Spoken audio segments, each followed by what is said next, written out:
আমাদের যে সূর্যমুখী ফুল সেটা আমি একটু রেডি করে দেখাবো। প্রথমেই একটা রুটি নিলাম, ছোট রুটি, তার মধ্যে আমি দিয়ে দিচ্ছি ওই যে পুরটা বানিয়ে রেখেছিলাম না, সেটা কিছুটা পরিমাণে দিলাম, দিয়ে চারপাশে একটু পানি লাগিয়ে দিলাম আঙুল দিয়ে, এটা কিন্তু আঠার কাজ করবে। এবার উপর থেকে আরও একটা ছোট রুটি দিয়ে তারপর এভাবে আঙুল দিয়ে চেপে একটুখানি আটকে দিলাম। এরপর নিয়েছি একটা কাঁটা চামচ, এটা দিয়ে এবার কিন্তু ডিজাইনটা করব, আর এটা একটু দেখেই বুঝে নিতে হবে।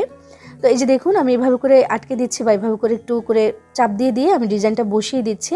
আর এটা করার কারণে কিন্তু আটকেও যাবে আর ছুটে আসারও কোনো সম্ভাবনা নেই।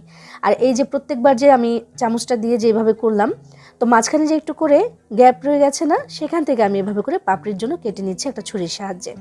এই প্রত্যেকটা অংশ দিয়ে কিন্তু একটা করে পাপড়ি হবে। একটু দেখে কিন্তু এটা বুঝে নিতে হবে, বলে কতটুকু বোঝাতে পারছি বুঝতে পারছি না। এই যে এইভাবে করে দেখুন, খুব সহজেই কিন্তু এটা হয়ে যাবে। মাশাআল্লাহ, দেখতে পাচ্ছেন একদম খুবই সহজে এক একটা পাপড়ি কিন্তু রেডি হয়ে যাচ্ছে, একদম সূর্যমুখী ফুলের মতো। খুব সহজ একটা ডিজাইন, আর অনেক বেশি সময়ও লাগে না, দেখতে খুবই আকর্ষণীয় লাগে, আর খেতে তো ভীষণ মজার হয়।